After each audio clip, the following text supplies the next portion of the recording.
ম্যাচের ফলাফল 3-1 সমতায় পুলিশ এফসি আজকেও ম্যাচ হেরে বিদায় নিচ্ছে বসুন্ধরা কিংসের ঘরের মাঠে। যদিও বসুন্ধরা পারফরমেন্স ভালো ছিল, এর আগেও একদিন বসুন্ধরা এবং পুলিশ এফসি ম্যাচ মাঠে গড়িয়েছিল, সেই ম্যাচেও বসুন্ধরা 2-1 গোলে জয়লাভ করেছিল।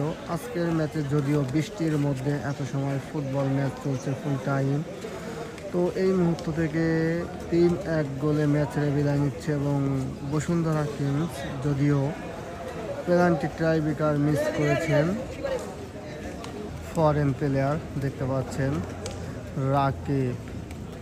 বসুন্ধরা কিংসে আরিফুর রহমান জিকু, হয়তো অনেকদিন পরে দেখতে পেলেন তার চেহারা। আরিফুর রহমান জিকু যদিও অনেকদিন পর মাঠে নেমে পারফরমেন্স মোটামুটি ভালোই করেছেন। এখান থেকে দেখাই